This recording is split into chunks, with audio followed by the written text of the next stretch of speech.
dados por día. ¿Sí? Todas estas cargas están dadas por días. Por ejemplo, la carga de paramento se lo multiplica por 24 horas por día. ¿Okay? Porque después, en la carga total, lo vamos a dividir por la cantidad de horas de funcionamiento. ¿Sí? ¿Por qué? Porque hay que tener en cuenta algunos arranques y paradas. Entonces, quizás el equipo, en lugar de funcionar 24 horas, funcione 16.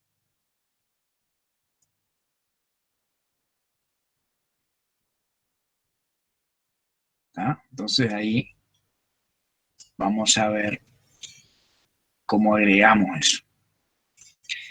Bien, por ahora teníamos ahí eso que era de paredes, después hallamos el espesor económico, trabajamos con el espesor económico, luego vimos estas tablas son para conducción, después tenemos productos 1, que era bajar la temperatura desde un valor determinado que ingresa a la cámara hasta el punto de congelamiento. Luego tenemos la Q2, que es el calor de congelamiento, ¿sí? Calor latente de congelación, CL2. ¿Sí? De producto, para congelar el producto. Cada producto tiene su calor latente de congelación. ¿Está? Bien. Después, para enfriarlo por debajo de la temperatura de congelamiento, ¿sí? Vamos nuevamente con la temperatura de congelamiento a la temperatura donde yo lo quiero subenfriar. ¿Sí? Todo eso ya hemos visto. Yo lo único que les muestro es que les puse subíndices para que les sea más fácil. Si el producto es vegetal o frutas o verduras, hay que agregarle ese calor de respiración. Es como un calor latente, ¿sí? Es como un calor latente debido a lo que el vegetal emite como un vapor, ¿sí? Debido a su madurez, a que sigue vivo. Por eso le llamábamos productos vivos. ¿Está? Bien. Todo siempre agregándole la masa, en nuestro caso la masa del producto. ¿Sí? Acá carga por embalaje el producto. Va a ser el calor específico, como es algo sólido, siempre se va a enfriar nada más. Es la masa del embalaje, ¿sí? Por el calor específico del embalaje. Por la temperatura, acá me faltó por el delta T, entre los valores que yo quiero llegar, ¿sí? Entre los valores que tiene la caja y el valor al cual yo le tengo que enfriar. ¿Sí? Me faltó por el delta T acá. Eso después se lo agrego. Bueno, ahí tenemos los distintos tipos de productos. Ahora habíamos quedado en la renovación de aire. ¿Sí? Como regla para renovación de aire, tenemos esta ecuación acá. Para determinar la carga por renovación de aire, que es el volumen de la cámara, ¿sí? Por la frecuencia de cambio de aire por día, que lo vamos a sacar de una tabla, por el factor de cambio de aire, que también lo vamos a sacar de una tabla. ¿Sí? ¿Qué tablas? Acá está la tabla del número de renovaciones, que es la frecuencia de cambio de aire por día. ¿Sí? ¿Qué sería? Esto lo habíamos visto de la clase pasada. Entro con el volumen de la cámara y para temperaturas sobre 0 o bajo 0 tendremos el NAS para cada caso. Yo esto estoy tratando de hacerlo en una tablita que quede más clara para que ustedes lo vean, entonces les queda como un dato ya. Igual que el próximo, el factor de cambio de aire, que eso lo agregué ayer recién, y acá está en BTU y en grados Fahrenheit. Entonces yo lo que voy a hacer es pasar esto a grados centígrados y estos valores van a modificarse. ¿Por qué? Porque esto está dado en BTU, ¿sí? Por pie cúbico. ¿Sí? BTU por pie cúbico de aire eliminado en el enfriamiento. Para valores arriba de 30 grados Fahrenheit, ¿sí? Acá, y para valores por debajo de 30 grados Fahrenheit. Entonces, pasando todo esto a unidades que nosotros conocemos, por ahí se le va a hacer más fácil y lo voy a poner en una tablita de Excel para que quede más legible. ¿Sí? Con cada humedad relativa, ese porcentaje es el mismo, por más que esté en cualquiera de las unidades, y de esa forma voy a poder tener el valor, ¿sí? Entonces, acá tendría que cambiar todo esto a unidades que ustedes por ahí lo van a interpretar mejor. Esa sería la carga o renovación de aire, el Q renovación. ¿Sí? O sea, el nuevo aire que yo obligatoriamente tengo que poner en la cámara si tengo frutas o verduras que están en su etapa de maduración, ¿sí? O directamente la cantidad de aire que yo tengo que renuevo cada vez que tengo que abrir las puertas,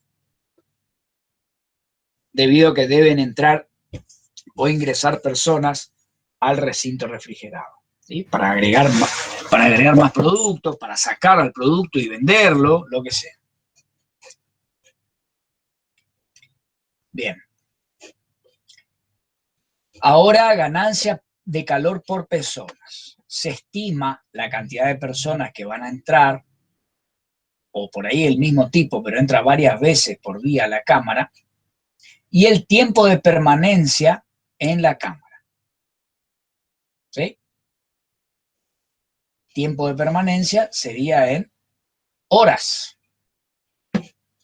¿Está? Número de personas por este Q, que sería este valor acá, 150 kilocalorías por hora, estimado en general para una persona, que es la cantidad de calor que emite la persona, ¿sí?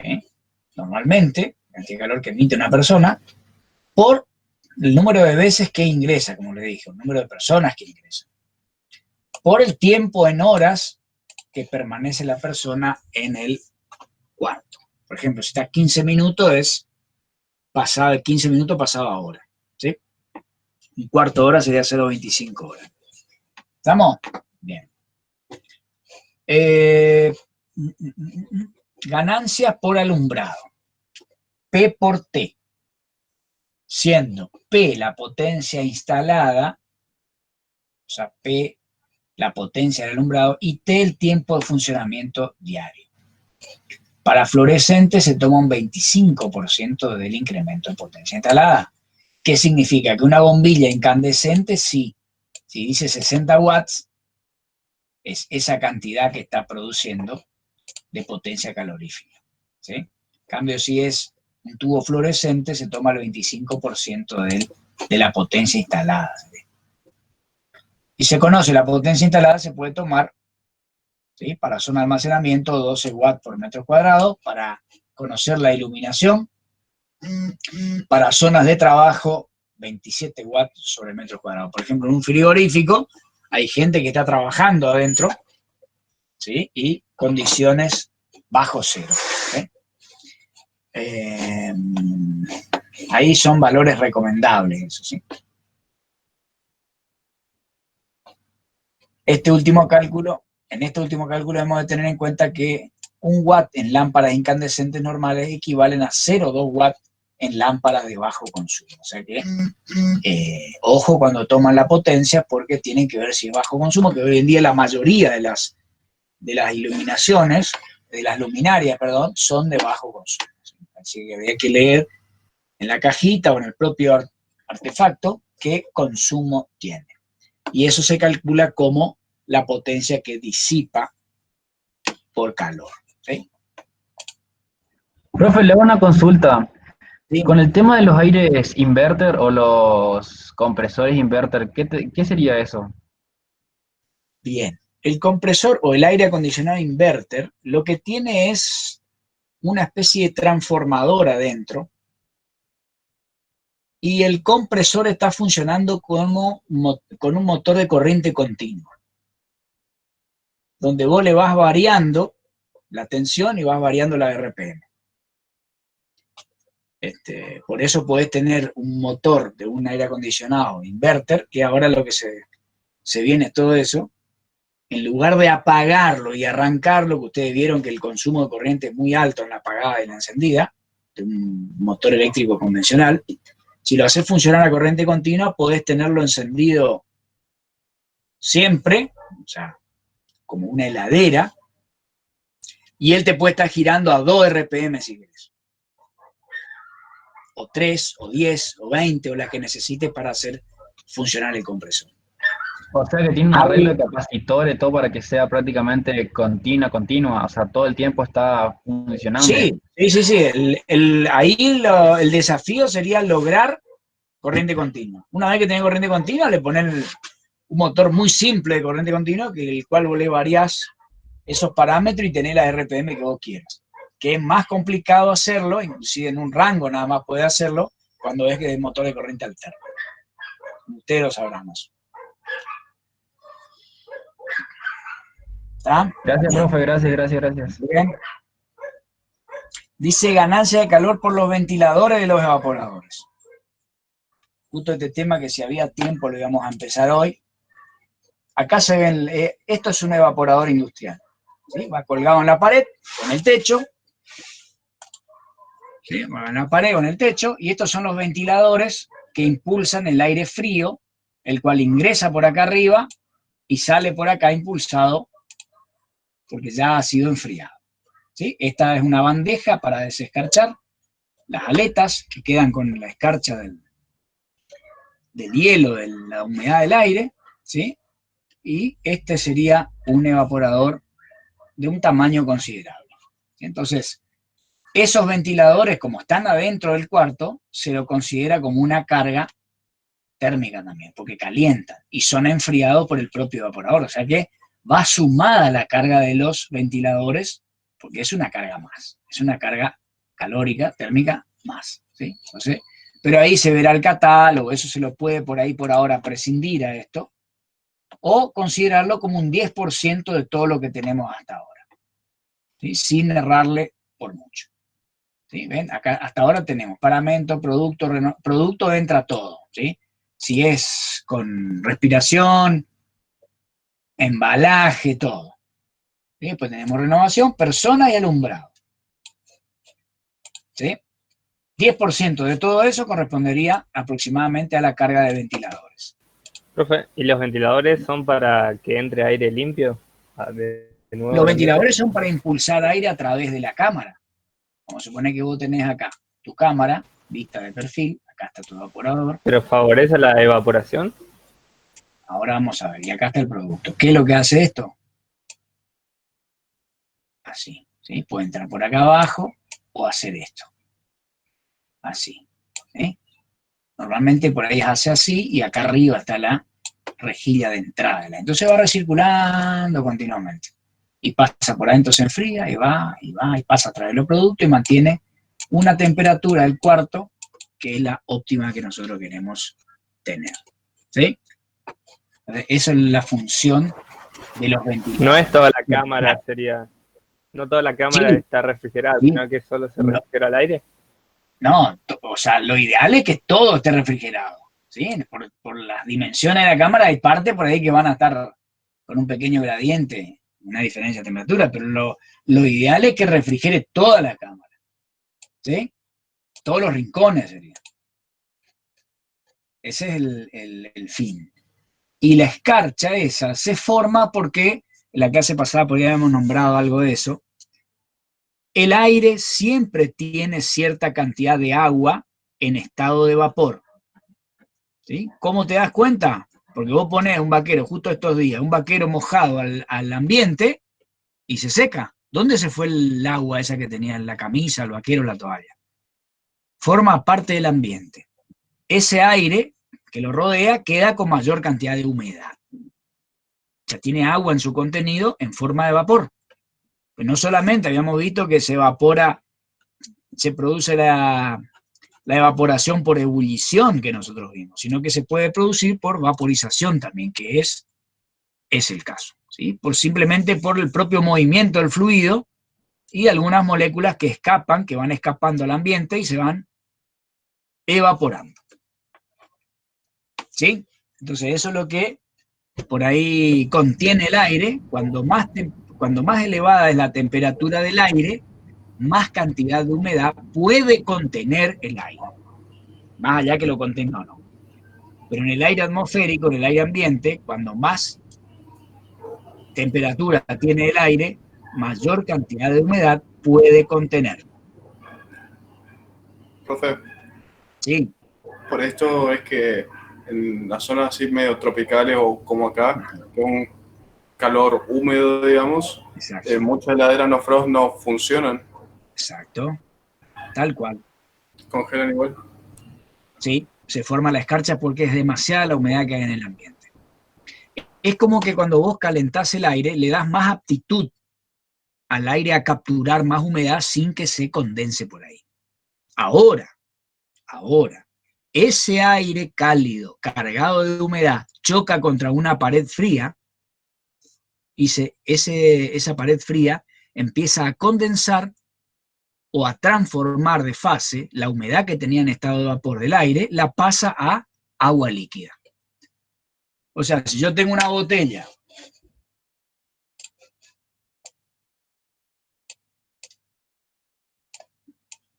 vamos a suponer de agua, que está a 2 grados centígrados, ¿qué es lo que veo?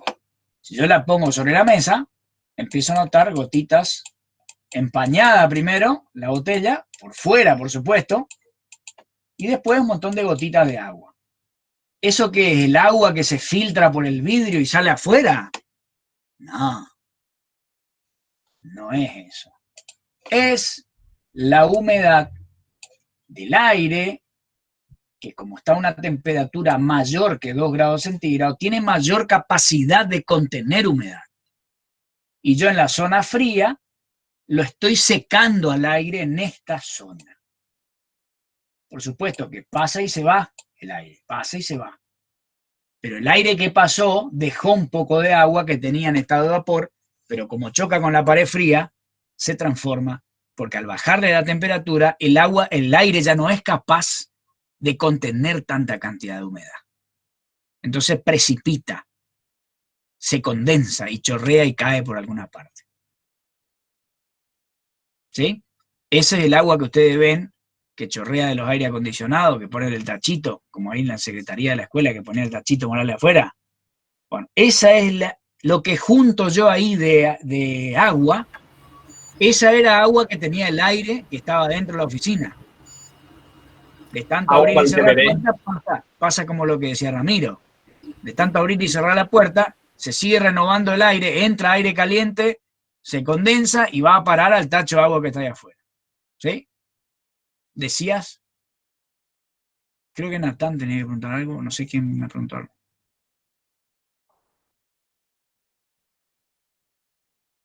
Alguna preguntita que había por ahí, yo no había terminado, le interrumpí. Bueno, no sé si van a preguntar, pero, profe, el auto, cuando sale agua por el caño de escape, ¿por qué era? Pará. Te estás yendo a otro lado, pero igual te voy a contestar. Habíamos visto en calderas que lo que contenían los combustibles, ¿cómo se llamaban? No, vayan a decir hidrato de carbono, porque eso los tiene es lo mismo que contienen hidrato de carbono los comestibles o los combustibles, son parecidos. Hidrocarburos. ¿Cómo? Sí, Hidrocarburos. Exactamente.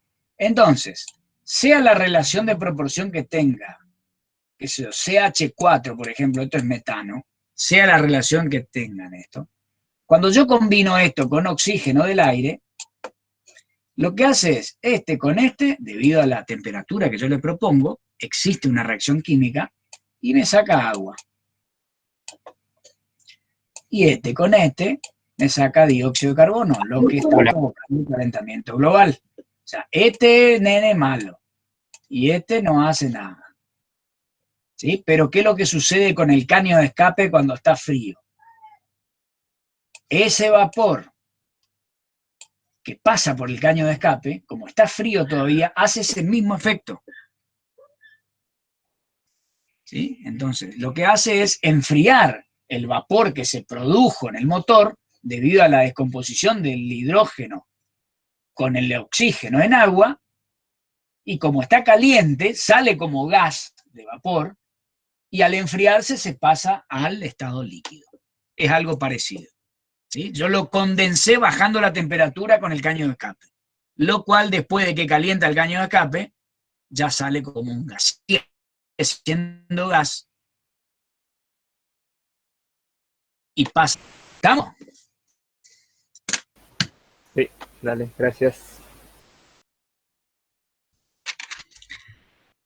Bien, chicos. Digamos. Profe, No, por favor.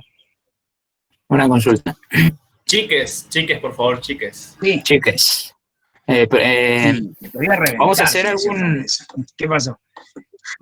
vamos a hacer algún ejercicio, o sea, antes del integrador, porque esto es demasiada Sí. información para mi cabeza, son 3 PF y mucho. ¿Vamos a hacer algún ejercicio antes del integrador? No, del integrador, ¿vos sí? Ya tendrían O sea, que estar planteando el integrador. Mira que se viene fin de año, Está bien. ¿sí? Ya lo van a ir haciendo directamente cuando planteen las cosas y yo les voy a ir indicando lo que tienen que hacer, ¿sí? Esa va a ser la idea de hacer el patio. Ya le diría que pueden ir tirando alguna idea, ¿sí? ¿Estamos? Bien, Yes. sigamos entonces. Ahora viene la carga térmica total. Y yo le agrego a esto un coeficiente tipo un coeficiente de seguridad. ¿Sí? El coeficiente de seguridad es de un 10%, porque se supone que todos estos cálculos yo los hice a conciencia y teniendo en cuenta consideraciones coherentes. ¿Sí? Entonces, de esa manera tendré la carga total, la cual está dada en kilocalorías por 24 horas, o kilocalorías por día, como era esto, como era esto, como es esto. Todas están dadas en kilocalorías por día, y las que no, que es el caso de los paramentos, yo la multiplico por 24 horas por día, para que me queden todas en la misma unidad. ¿Ven? Acá. La multiplico porque esta me da por hora. Entonces la multiplico por 24 para poder sumarla. Entonces todas las cargas acá están en kilocaloría, o las puedo pasar en kilojoule también. ¿Sí? Todas están en kilocalorías por día. Acá, ¿ven? Luego, tengo que hacer este cálculo acá, el cual dice, la carga neta horaria, pues yo para seleccionar los equipos tengo que tener kilocaloría hora. ¿Sí? Están dados de esa manera. O watts, que es, o kilowatts, que es kilojoule por segundo. ¿Sí? Normalmente, entonces, ¿qué se hace? Pero a propósito se pone por día porque es un valor hallado hasta el momento. Ahora lo que se hace es, a este valor total que está en kilocalorías por día, se le divide por el tiempo de funcionamiento. ¿Sí? Fíjense, vamos a suponer que dividimos por 16 horas por día. Entonces, el QNH va a ser el Q, que está medido en kilocalorías por día, dividido tiempo de funcionamiento, que está dado en horas por día. O sea, el equipo va a funcionar 16 horas por día. ¿Por qué? O 18 o 20 horas cada 24 horas. ¿Por qué es esto? Porque los equipos industriales, todos los días tengo que hacer el proceso de desescarche. Todos los días, porque están funcionando con cargas importantes y la apertura y cierre de puertas en tamaño importante hace que se escarchen rápidamente. Hablamos de escarcha de 2 milímetros, 3 milímetros, no como nosotros en la casa que por ahí tenemos una escarcha de 4 centímetros, ¿sí? Eso es fundamental para mantener el alimento en buena conservación. Entonces, se cancela día con día y me quedan kilocalorías por hora. Esto acá era por 24 horas, pero resulta que el equipo no va a estar funcionando 24 horas. Va a estar funcionando menos tiempo. Entonces, lo divido por ese tiempo, 16, 18, depende del método de ese escarche. Si es por resistencia eléctrica, si es por agua caliente, o por, qué sé yo, por salmuera, lo que sea. ¿Sí? Tiene un rociador que le tira salmuera y derrite la escarcha de los caños. ¿Sí? Hay algunos métodos que son así. Otro que tiene una resistencia eléctrica alrededor de los tubos y cada tanto para el equipo y te calienta el exterior del tubo del evaporador y de esa manera derrite la pequeña capa de escarcha que queda. ¿Por qué se hace esto? Y uno dice, ¿qué? ¿Está parado el equipo? Si funciona 20 horas, ¿está parado 4 horas? No 4 horas seguidas. Quizás funciona 3 horas y para 10 minutos o 15 para hacer el desescarche. Y ahí arranca de vuelta. Y cada 3 horas para un rato, un ratito, 15, 10, 15 minutos. Entonces la escarcha que se forma es tan pequeña que yo la puedo sacar rápidamente. ¿Sí? Por eso es que el tiempo de funcionamiento es menor en la suma. ¿Sí? En la suma. Y hay algunos métodos que son por ciclo fuera, esos son los que más duran. O sea, apagar el equipo hasta que solo se derrita, como hacemos con la heladera. Ese lleva más tiempo. ¿Sí? Con peligro que se perjudique el alimento. Normalmente cuando son equipos industriales hay métodos de desescarche que se usan. Y ahí tendríamos al final, esta será la última hoja de la presentación, lo que me queda entonces es cambiar las unidades de esa tabla y hacerle una tabla un poco más legible, para que ustedes no tengan problema en elegir los valores. ¿Sí? ¿Hasta ahí estamos? Sí, mija. Usted había dicho que cuando avanzábamos en cargas de refrigeración íbamos a saber cuánto es el refrigerante que íbamos a usar. No sé si usted lo dijo y yo no me acuerdo. No.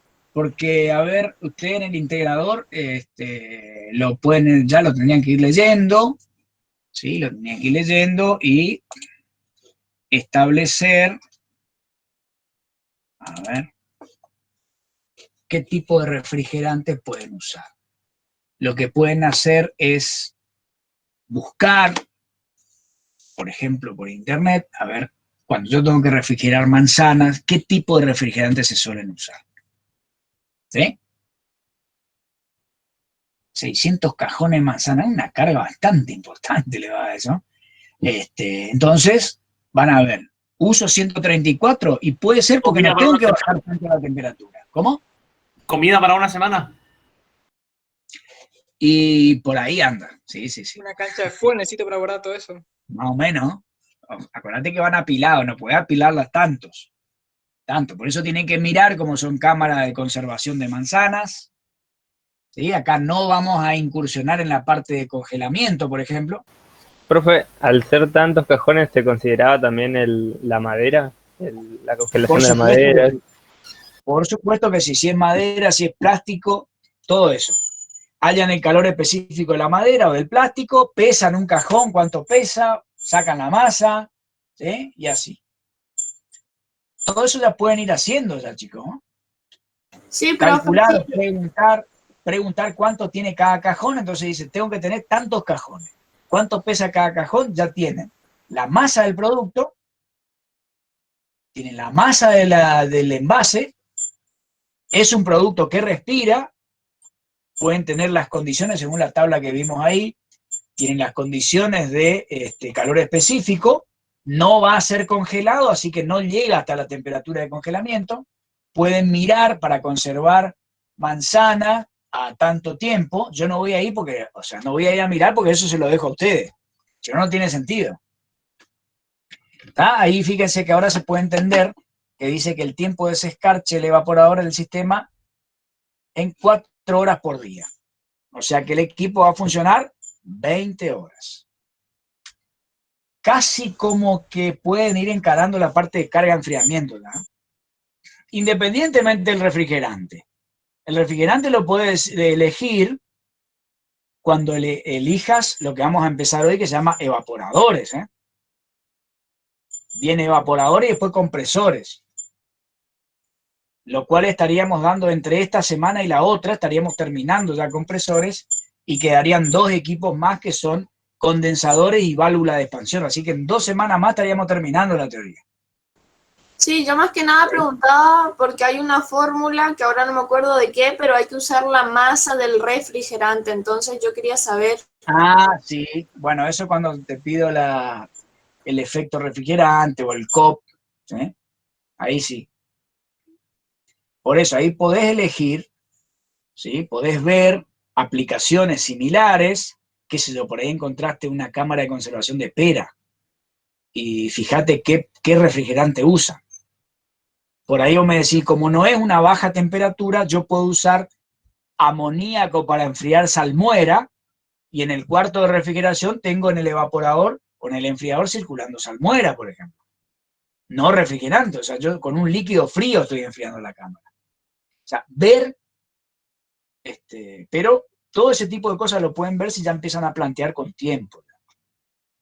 Queda tiempo, ¿sí? Como ustedes están en 6º año, acá no hay límite de tiempo, pero tampoco yo le quiero robar mucho tiempo después a ustedes. ¿Sí? Ya está, ahí depende de ustedes. Lo que sí tienen que empezar ya a hacer algunos cálculos que ustedes crean que pueden hacerlo, ¿sí? Y bueno, en cuanto al refrigerante, se pueden hacer así. Mirar a ver qué tipo de refrigerante usan en cámaras que conservan este tipo de productos, cuál es el que más se usa. No vayan a poner el R12 porque por ahí es un emprendimiento viejo y el R12 ya no existe más. R22 medio que solo acá en la Argentina nomás. ¿Sí? Puede ser el 502. Pues hay otros refrigerantes por ahí que pueden ser usados. Como es una cámara donde no es una baja temperatura, te vuelvo a repetir, se puede usar 134, hay que ver el tamaño de la cámara, ¿sí? Las cajas, cuánto, ahí dice cuánto tiene cada caja, cada cajón, cómo van apilados, eso todo pueden ir investigándolo ustedes. De pilas de cuánto, miren las fotos donde hay cámaras que conservan ese tipo de producto. ¿Está? Y no se asusten porque no les voy a pedir que fabriquen la cámara, como hacen en proyectos, ¿sí? Esto tampoco es para que se vayan de mambo, pero sí pongan a conciencia que esto les sirve para ustedes. Profe, ¿usted no tendría que dar un poquito más de motivación? No sé, una cámara para enfriar cerveza o... No, lo que pasa es que ahí sería ya contraproducente, ¿no? Porque ahí ustedes iban a querer fabricar ya eso. Y bueno, y ahí los profe, se padres aprende en la van a práctica. quejar conmigo. Exactamente. ¿Y Yo este, trato de evitar este de trabajo hablar lo de bien. podemos hacer con alguien o es individual? Yo había dicho, máximo, en el 5. peor de los casos, 5. bajo 0, 2 personas. No me vengan con 3 porque mi compinche está solo y se siente desvalido. No me vengan con eso. 1 o 2. Acá es cuando dice de a 2 entre uno y Dios, ¿no es cierto? Puede ser también. Yo le conozco. ¿Sí? Nathan, mejor muteate. Gracias. Bien. Bien, chicos. ¿Estamos? Profe, una consulta. Sí. ¿Puedo ir a carga de refrigerantes, al PF? No. Sí quiero decir, ahí voy. Al apunte de refrigerantes. Yes. ¿A qué se refiere acá en temperaturas largas y cortas? Que ayer tuve un problema de internet y me perdí eso. Y tiempos largos y cortos en las tablas. Ah, no. Yo entendí En refrigerante. cargas de refrigeración. No, cargas de refrigeración, sí. Ah, acá. Vamos a agrandar un poquito. Bien. Acá estamos teniendo, fíjate un poquito, distintas cuestiones que tienen que ver con patata, calabaza, espinaca, tomate, habas, todo lo que a ustedes se les ocurra, ¿sí? Después tenemos también en la hoja anterior, bueno, acá manzana dice, pero no vamos a mirar. Ah, dice -2 acá. Ah, pero temperatura de congelación. ¿Sí? Temperatura larga, corta, acá tenés. ¿Cuál es la diferencia? No voy a poner manzana para que no sea de duda. Por ejemplo, zanahoria. Larga, corta, ¿a qué se refiere? Acá están en grados centígrados en temperatura. Acá tiempos largo y corto. Hay un error acá. ¿Por qué me pone grados centígrados si me dice tiempos largo y corto? S sería semanas y M sería meses. Hay un error en el libro, jaja, y lo descubrí. Bien. Se supone que si vos pones tiempos, largo y corto, acá tiene que ser semanas y meses. ¿Entiendes? Así como cada una de las columnas tiene su unidad. Bueno, ahí ya me ¿No es agrandé segundo porque y minuto? Pero no, abajo dice meses 3 y semanas semanas. y una semana. Ah, Sí.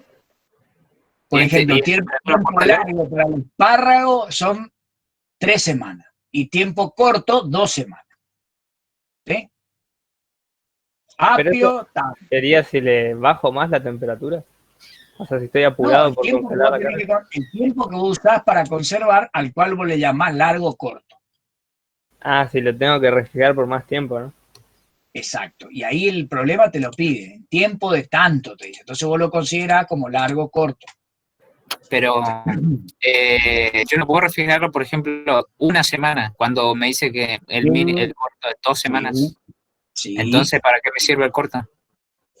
Y porque vos lo vas a refrigerar un cierto tiempo. Esto es una referencia. El que hizo esta tabla no sabe que vos lo vas a refrigerar por 4 días. Él te da unos parámetros y vos guiate más o menos por eso. ¿Y en temperatura? Y la temperatura también.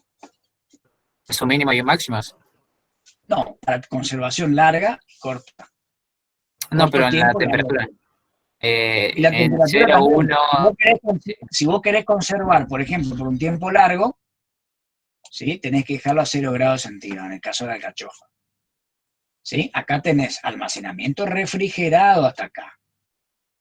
Ojo, ¿sí? Almacenamiento refrigerado es todo esto. Y congelado es otro. ¿Sí? Por eso tenés que tener en cuenta lo que te dice en la tabla. Sí, gracias. Bueno.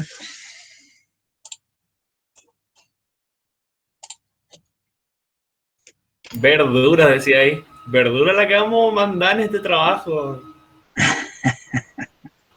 Va a estar lindo cuando ustedes tengan que rendir oral y explicarme qué hicieron. Esa es la mejor parte para mí.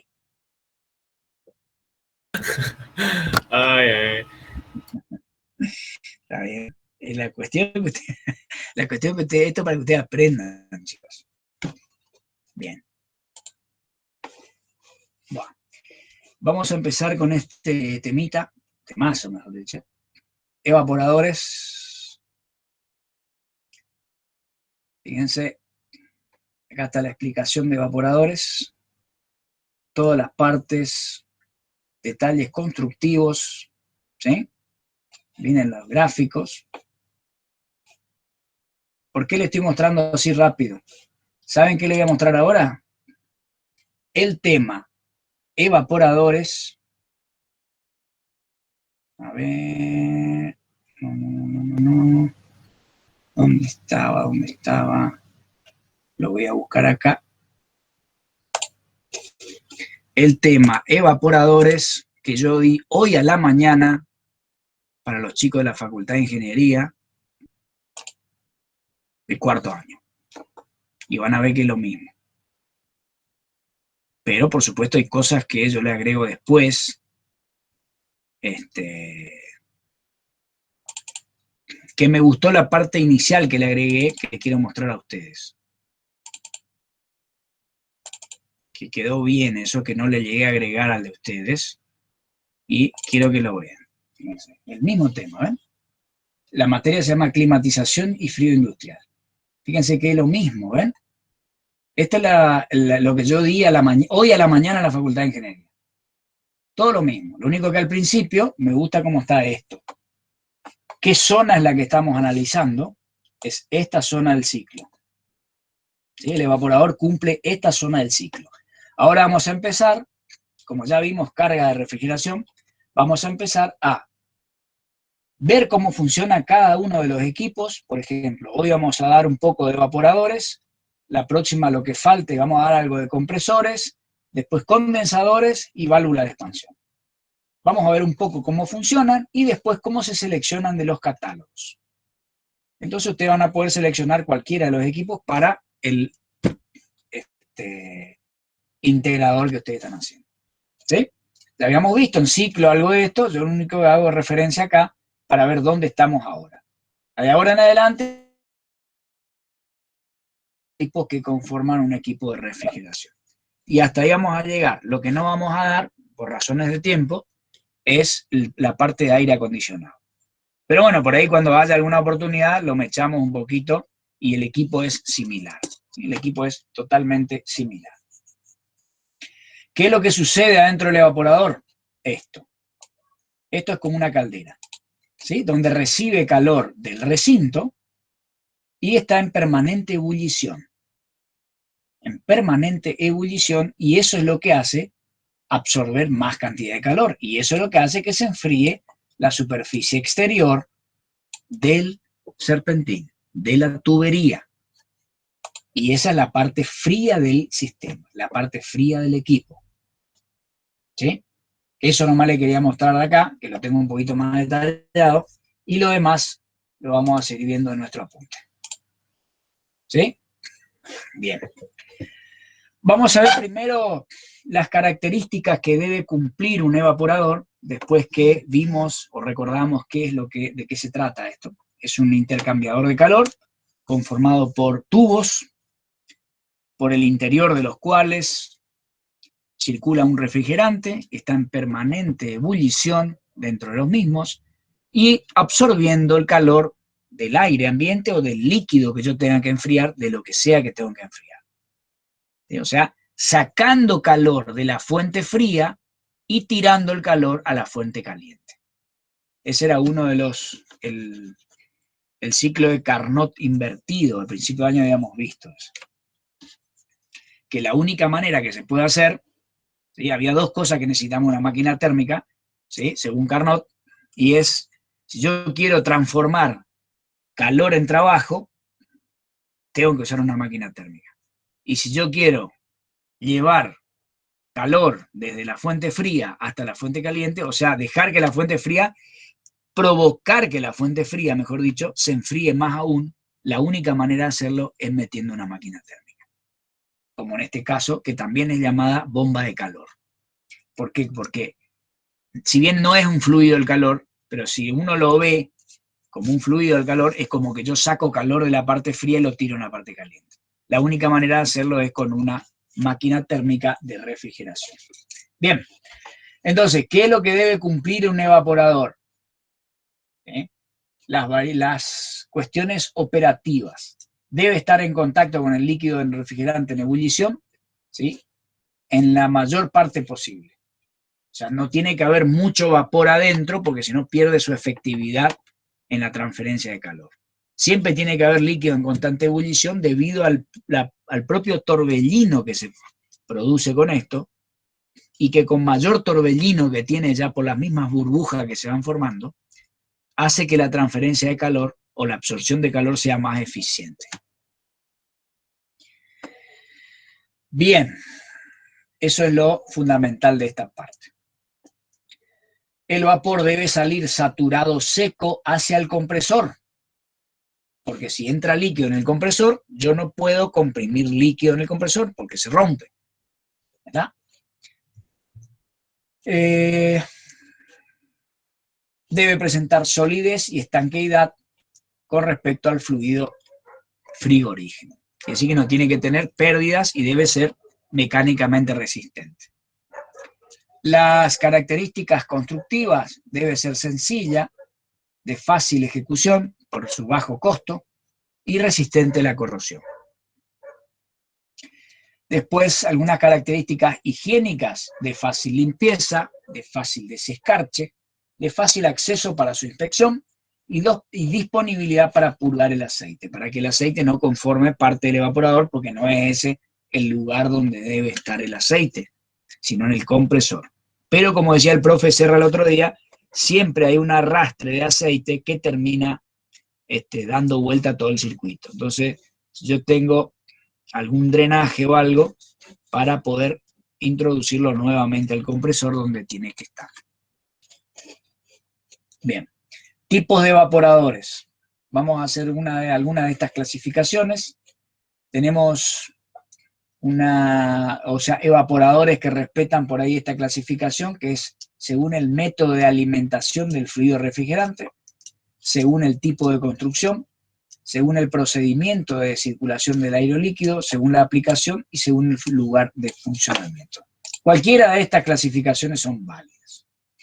El primero, ¿sí? Vamos a ir directamente a los dibujitos y ahí les voy explicando todo lo que dice acá. Cuando nosotros tenemos un evaporador sencillo, por ejemplo el que usa el refrigerador doméstico, es de expansión seca. ¿Qué quiere decir? Yo tengo en el gráfico el refrigerante y, por ejemplo, este es el ciclo. ¿Sí? Ahí está. Esta parte se refiere. Yo tengo que asegurar que esto esté seco, saturado seco, que no esté húmedo. Entonces, ¿qué se hace? Se le agrega un poco más de longitud al evaporador para asegurar que esto ingrese acá a la parte sobrecalentada. O sea, se le alarga un poco más la longitud al evaporador, entonces yo me aseguro que el vapor está un poco sobrecalentado inclusive. De esa manera me aseguro que entre gas al compresor y que no entre algo de líquido. Entonces, ese se llama expansión seca. El otro, este es usado para pequeñas instalaciones. El otro grande tiene lo que se llama un separador de líquido. Pues cuando hablamos de grandes instalaciones son grandes. El tanque de refrigerante puede tener 4.000, 5.000 litros. ¿Qué es lo que hago? Lo manejo la cantidad de refrigerante con una válvula flotador. O sea, aseguro que este flotador siempre me esté dando un cierto nivel de llenado del evaporador, o sea, aprovecho hasta el último centímetro de evaporador en su función. ¿Y cómo hago para que no ingrese líquido al compresor? Coloco luego de esto un filtro y un separador de líquido, el cual me asegura, lo hago un poco acá con unos deflectores, los cuales hacen que precipiten las gotitas de líquido, y aseguro su separación y que al compresor entre gas saturado, vapor saturado. ¿Sí? Esto es para grandes instalaciones, como les dije. ¿Sí? Entonces se maneja, se llama de expansión húmeda o inundados. Estos son los evaporadores grandes. ¿Sí? Bien, después por su tipo constructivo tenemos de tubos lisos, evaporadores de tubos lisos, ¿sí? Evaporadores donde no tienen aletas, simplemente es un arrollamiento de acuerdo a la forma que necesitan, puede ser ovales, ¿sí? Pueden ser en zigzag, pueden ser en espiral, ¿sí? Estos pueden ir contra la pared, por ejemplo pueden formar parte de una batea o de algún recipiente donde tengo que enfriar líquidos, como este acá también, ¿sí? Este también adopta la forma del recipiente que lo contiene.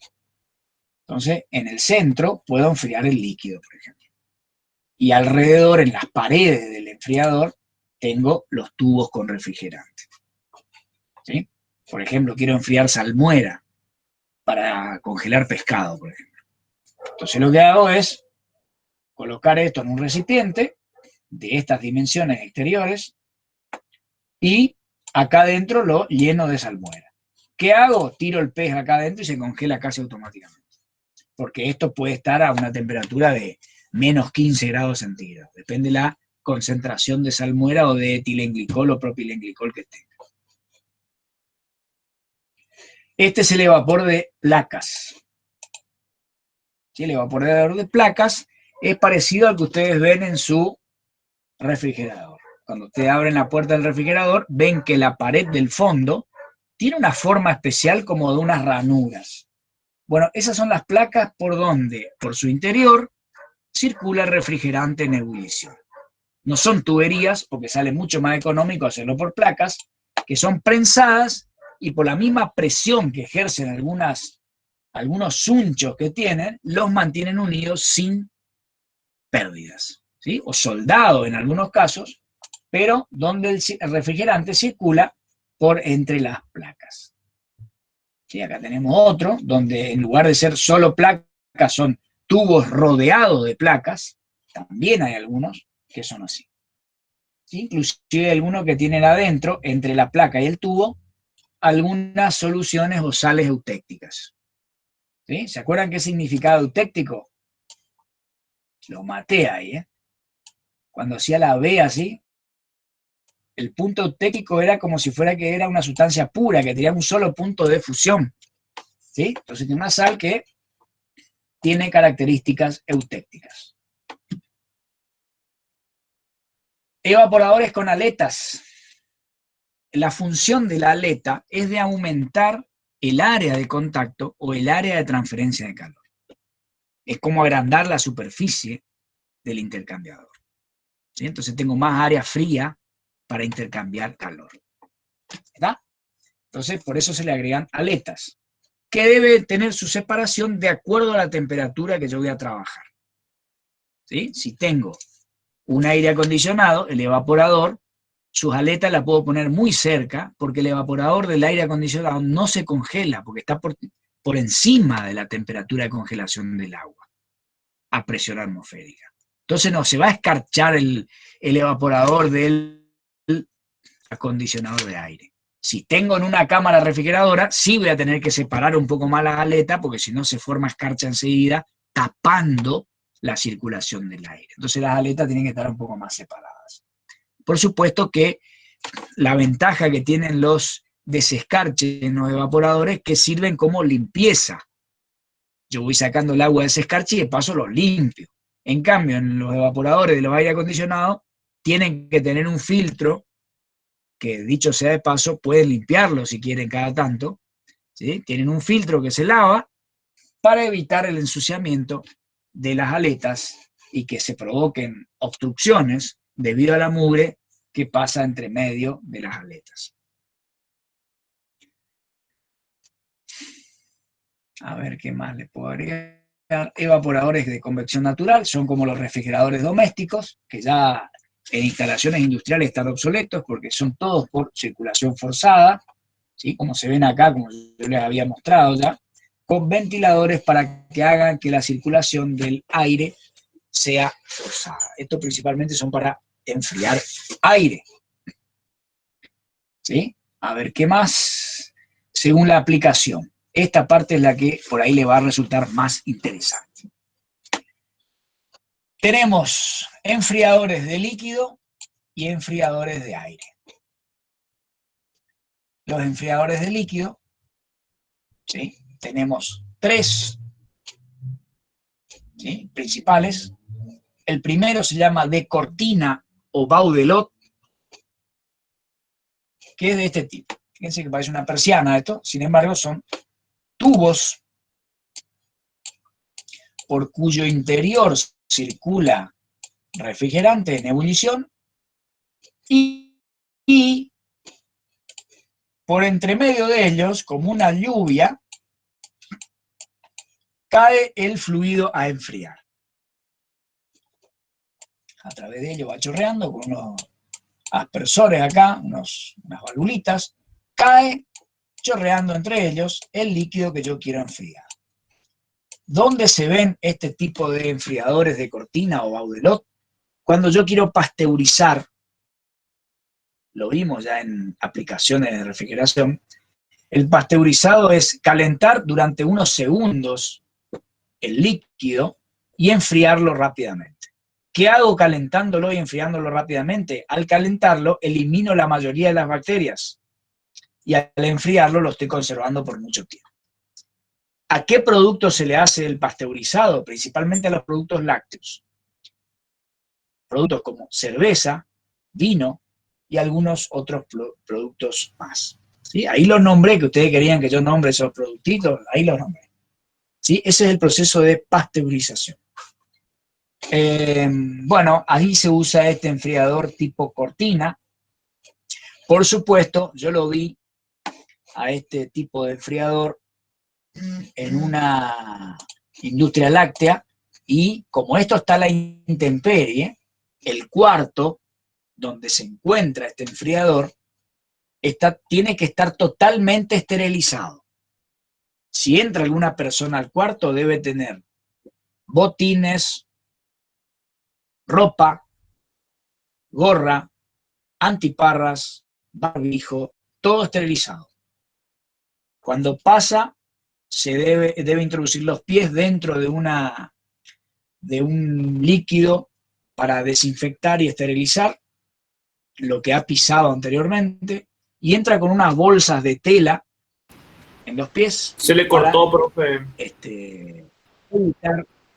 Para evitar cualquier contacto. Bueno, vuelvo a repetir esto. En el cuarto donde se encuentra este enfriador debe estar totalmente esterilizado. ¿Por qué? Porque el fluido que yo voy a usar como alimento está al aire libre, no al aire libre, sino a la intemperie en ese cuarto determinado. O sea que tiene que estar totalmente esterilizado el cuarto donde se encuentra este enfriador.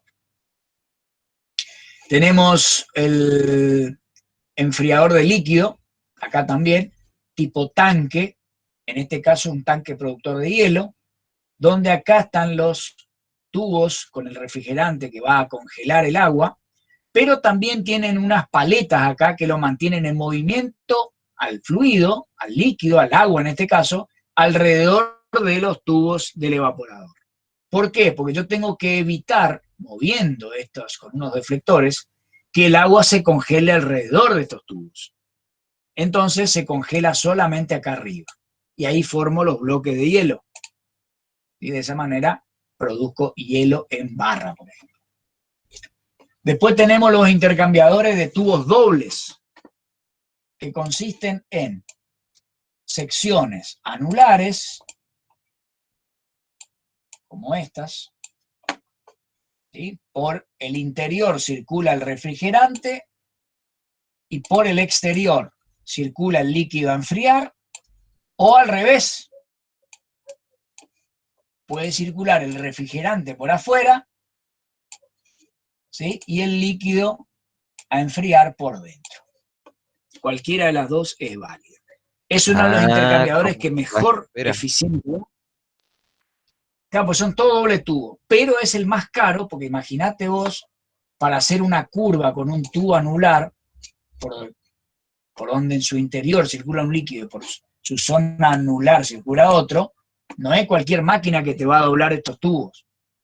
Entonces, por eso es costoso y es de difícil limpieza interior y entre los tubos también. Y ahí entra el famoso, mi amigo, casi más barato que pero con la es un rodilla. poco más caro que los otros. Tiene dos refrigerantes distintos. Y después se pinzan los dos caños y no pasa el refrigerante ahora. Tal cual. Bien. Y acá llega el preferido del profe. Este es el nene preferido del profe. Este nene acá. Este es el famosísimo carcasa y tubo. ¿Sí? Este es el enfriador. Lo vamos a ver igual en condensadores. Es el de carcasa y tubo. Si el refrigerante es barato,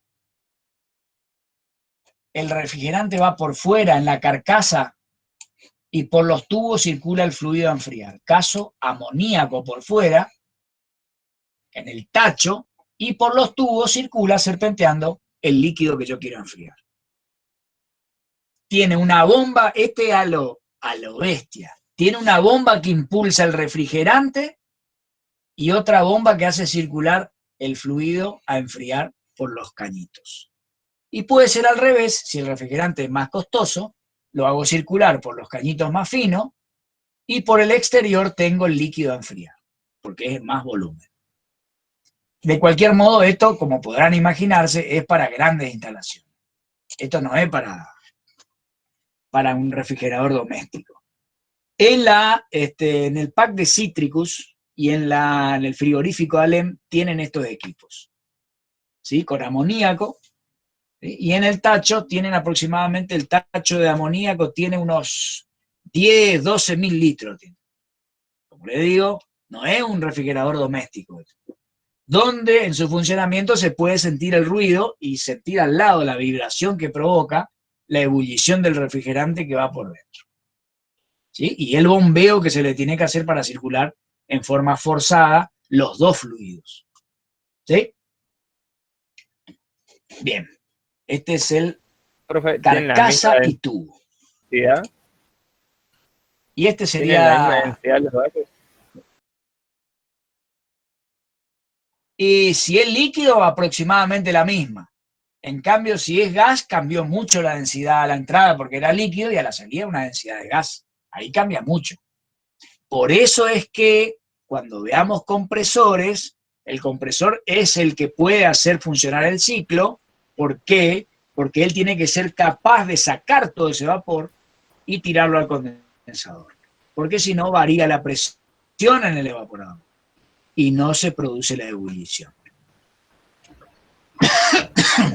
¿Estamos? Y después, por último, tenemos este intercambiador, que no hay mucho, sí, un poquito más alto. Vamos a terminar la parte teórica, así la próxima clase damos directamente cómo se seleccionan estos equipos, ¿sí? Entonces el lunes vamos a ver en un catálogo cómo se eligen estos equipos y así van a poder hacerlo en el trabajo integrado, ¿sí? Hay dos catálogos que yo tengo acá, uno de Incon, inclusive acá el mismo catálogo te da el lineamiento que vos tenés que seguir, para seleccionar un evaporador. Tenemos el de Incon, que es muy conocido, y el de Intersam, que también es muy conocido, el cual también te da un procedimiento práctico para lograr determinar qué evaporador vas a elegir del catálogo, ¿sí? Cualquier técnico que se dice técnico y hizo solo un cursito de refrigeración, es imposible que entienda bien este catálogo, y ustedes, como tienen una base más sustentada de termodinámica y de máquinas térmicas, probablemente lo van a entender muy fácilmente y van a poder elegir tranquilamente un evaporador conveniente para poder llevar esa carga de refrigeración. Como para finalizar ya, me extendí un poquito, pero no importa, quiero terminar esta teoría. Es un enfriador de aire tipo humidificador. Se le dispersa agua y se le hace circular aire forzado por acá y sale aire humidificado. Entonces, como el ambiente se supone que está más seco, cuando se evapora la cantidad extra que yo le pongo de agua, es como que yo lo saturo de agua, haciendo pasar el aire a través de un rociador. Perdón. Parece que vamos a tener que cortar. Profe, ¿el compresor se elegía por la potencia o por el caudal?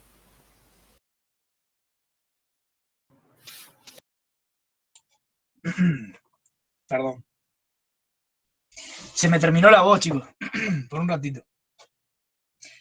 El compresor, vamos a ver que se lo elige por su capacidad, ¿sí?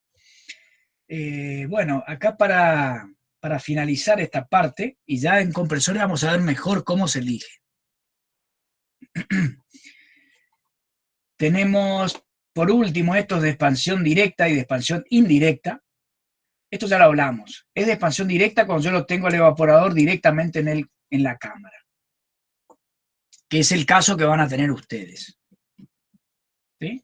El aire circula por acá, entra al evaporador y cae a donde está el producto. Y el de expansión indirecta, el que yo le propuse a Steffi cuando me preguntó, yo le dije, pues ahí puede enfriar salmuera. acá tenemos este cuarto a refrigerar, ¿sí? Y aparte tenemos todo el otro equipo. Fíjense, compresor, condensador, recipiente separador de líquido que lo habíamos visto, y acá el tanque donde va a almacenar la salmuera, por ejemplo, y el evaporador acá. ¿Qué enfrío? Por ejemplo, salmuera o agua. ¿Y dónde va eso? Se bombea acá este otro enfriador, donde hago circular aire a través de los serpentines de agua fría.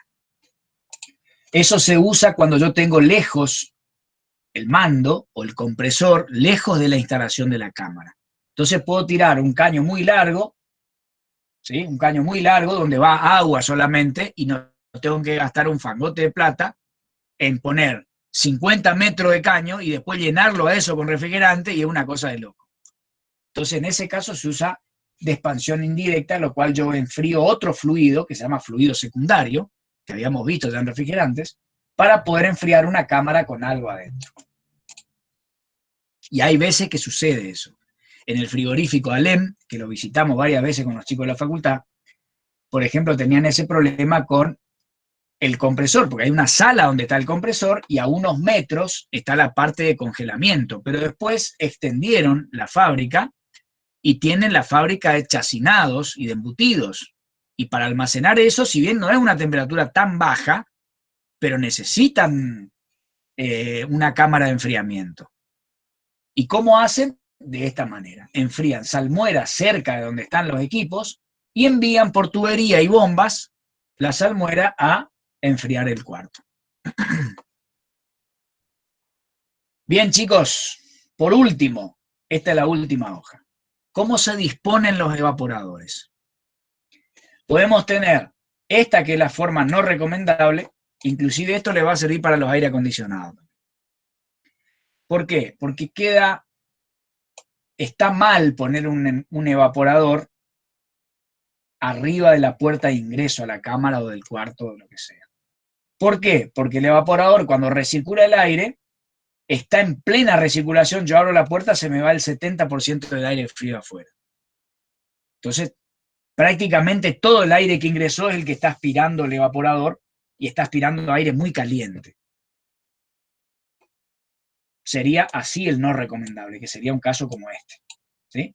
Ahora, el recomendable es poner de un costado de la puerta. Esto nadie le da bolilla, pero es muy importante, ¿sí? Fíjense, porque el recirculado acá se produce así. Y apenas una lonja, una partecita simplemente se pierde cuando yo abro la puerta. ¿Está? Pero, sin embargo, la mayoría es recirculado sin tener alteraciones por una apertura de puerta. Lo mismo sucede cuando hay dos. Es recomendable así. Fíjense que la abertura está acá. O sea, yo abro la puerta, o acá también tengo otra puerta, ¿sí? Y se pierde muy poco de aire frío. En cambio, si yo lo tengo enfrentado acá, las puertas están acá, cada vez que abro la puerta saco la mitad de la carga fría afuera, del aire frío afuera, ¿sí? Así como cuando tengo las puertas así enfrentadas, lo recomendable es poner los evaporadores así. De modo que también se pierde muy poco cuando abro alguna de las puertas, porque está ya en la parte final del recirculado. Bien, chicos, disculpen que me quedé sin voz. No pasa nada, profe. Este tema lo vimos rápido porque no nos queda otra alternativa. No nos queda otra alternativa. En la clase que viene vamos a ver selección de evaporadores. Creo que ya ahí va a estar el profe Serra. Y de esa manera vamos a avanzar bastante. Y la semana que viene la idea es dar compresores también, ¿sí? Una vez que tenemos ya la carga hallada, es muy sencillo por ahí elegir un evaporador por los criterios que establecen los fabricantes. Y luego el compresor también es muy sencillo de elegirlo mediante catálogos, ¿sí? Así vamos a ir avanzando. En unas clases más vamos a terminar todo esto que estamos haciendo. Bueno, niños. Por encima, profe, muchas gracias. Bueno, gracias por la clase. Gracias, profe. Les recomiendo que vayan empezando. Gracias, chicos. Profe. Nos vemos. Chao, chao, profe. Nos vemos. ¿Podría pasar Nos estos vemos. apuntes de ¿podría pasar estos apuntes de Sí. evaporadora? Entonces nos vamos interiorizando. Sí, sí, lo voy a pasar Dale. enseguida. Dale, muchas gracias. Inclusive el de los catálogos también puedo pasar. ¿Estamos? Dale, Gracias, nos buenísimo. vemos. Chau. Chao, Nos vemos. profe. Adiós, chao. Chau. Chau.